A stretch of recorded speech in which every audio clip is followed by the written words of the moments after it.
Assalamualaikum warahmatullahi wabarakatuh. Perkenalkan, saya Bunga Nur Anissa dengan NIM 2024 03 02 097. Perkenalkan, nama saya Siti Oktaviani Purwanti, NIM saya 2024 03 02 221. Jadi di sini kita akan membahas metabolisme zat gizi mikro, lebih tepatnya kita akan membahas vitamin E.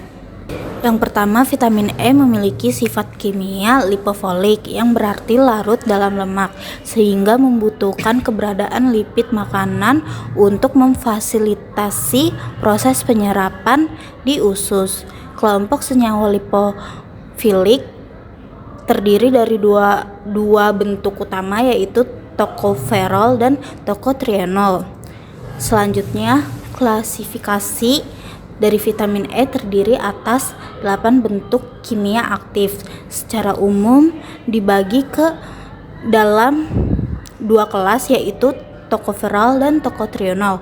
Setiap kelas memiliki 4 isomer berbeda, yaitu tokoferol ada alfa, beta, gamma, dan delta. Sedangkan tokotrienol ada epsilon, zeta, eta, dan metil tokotrienol. Perbedaan utama antara tokoferol dan tokotrienol terletak pada rantai samping karbo atau side chain yang dimilikinya. Tokoferol memiliki rantai samping yang jenuh, sedangkan tokotrienol memiliki rantai samping yang tidak jenuh.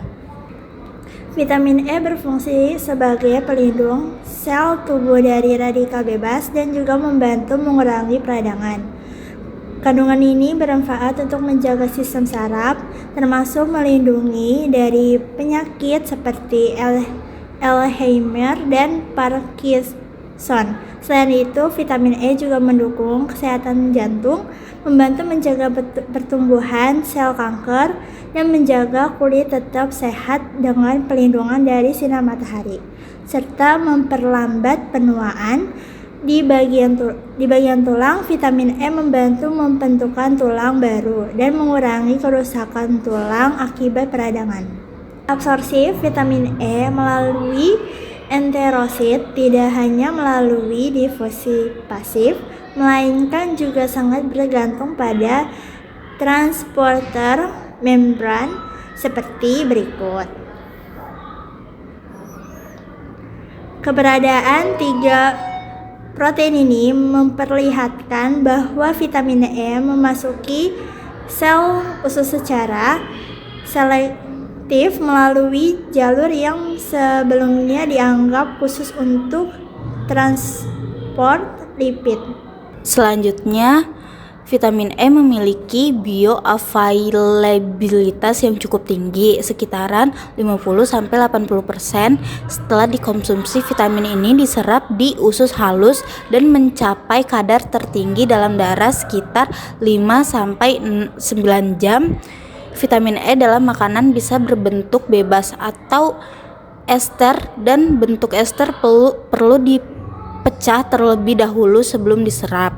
Selanjutnya, bentuk simpanan vitamin E dalam tubuh yang paling banyak disimpan itu alfa tokoferol, terutama di jaringan tubuh yang kaya lipid seperti jaringan adiposa atau lemak, memiliki persentase 90%, 1% di hati, 5-7 di otot rangka dan jantung, 0,5-1 otak dan jaringan saraf lainnya. Selanjutnya, vitamin E terutama bentuk aktivitasnya yaitu tokoferol memiliki sistem ekstrinsi yang sangat terkontrol untuk menjaga keseimbangan atau homeostasis dalam tubuh. Berbeda dengan vitamin yang larut dalam air, vitamin E tidak mudah dikeluarkan melalui urin. Sebaliknya, vitamin ini diekstrinsikan melalui jalur metabolik yang melibatkan hati, kemudian disalurkan ke empedu, dan akhirnya dikeluarkan lewat fesis. Proses ini menunjukkan bahwa tubuh memiliki cara khusus untuk mengatur kadar vitamin E agar tetap stabil dan tidak berlebihan. Vitamin E khususnya dalam bentuk alpha tocopherol banyak ditemukan dalam berbagai jenis makanan, terutama kacang-kacangan, biji-bijian, dan minyak nabati.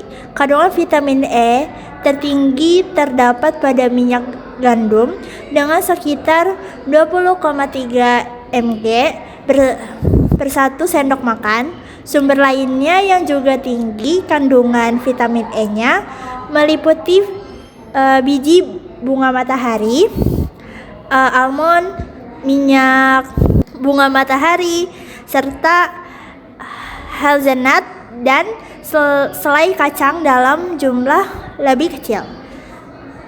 Sayuran seperti bayam dan brokoli juga mengandung vitamin E, meskipun dalam jumlah yang lebih rendah. Satuannya digunakan dalam jurnal adalah proporsi, bukan per 100 gram, namun dapat dikonversi. Sebagai contoh, almond yang mengandung 6,8 mg per 28 gram berarti mengandung sekitar 24,3 mg vitamin E per 100 gram. Menurut Permenkes nomor 28 tahun 2019 menetapkan kebutuhan vitamin E atau dengan satuan alpha tocopherol yang disesuaikan menurut kelompok umur, jenis kelamin, dan status fisiologis. Berikut rincian angka kebutuhan gizi dari vitamin E. Upper level atau UL adalah batas konsumsi harian vitamin E, yaitu 1000 mg per hari dari semua sumber suplemen yang masih dianggap aman dan tidak menimbulkan efek toksin bagi tubuh. Batas atas ini ditentukan untuk mencegah risiko kesehatan yang dapat ditimbulkan oleh konsumsi berlebihan, terutama gangguan pembekuan darah dan pendarahan. Dosis tinggi atau lebih dari 1000 mg per hari juga dikaitkan dengan potensi peningkatan resiko stroke, hemoragik, dan mortalitas pada populasi tertentu. Selanjutnya, kekurangan vitamin E bisa terjadi jika asupan kita kurang atau karena adanya gangguan penyerapan lemak di dalam tubuh.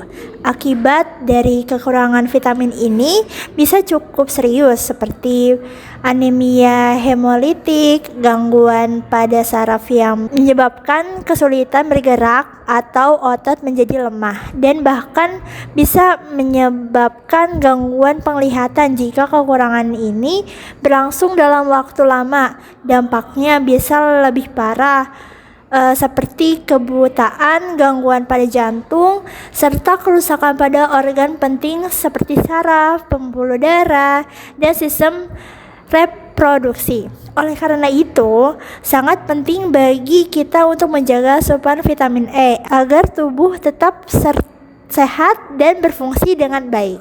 Vitamin E memang penting bagi kesehatan, namun jika dikonsumsi berlebihan, terutama dari suplemen dengan dosis lebih dari 1000 mg per hari atau sekitar 1500 LU, bisa menimbulkan efek samping yang tidak diinginkan. Dampak jangka pendeknya itu bisa terjadi antara lain yaitu mual, muntah, kram perut, terus diare, dan tubuh terasa lemas. Sedangkan jika dikonsumsi dalam jangka panjang dan dalam jumlah yang sangat tinggi, kelebihan vitamin E bisa mengganggu proses pembukuan darah. Akibatnya, seseorang bisa menjadi mudah mimisan, gampang memar, atau mengalami pendarahan pada gusi. Selain itu, kelebihan vitamin E juga dapat meningkatkan resiko stroke karena pembuluh darah di otak bisa pecah, terutama bila dikonsumsi bersamaan dengan obat pengencer darah. Gejala lainnya bisa diwaspadai, antara lain merasa pusing, seperti mau pingsan, penglihatannya kabur, kelelahan yang tidak biasa, dan diare yang tidak berhenti. Jadi, meskipun vitamin E penting, kita tetap harus mengonsumsinya sesuai anjuran dan tidak berlebihan. Sekian presentasi dari kami. Wassalamualaikum Assalamualaikum warahmatullahi wabarakatuh.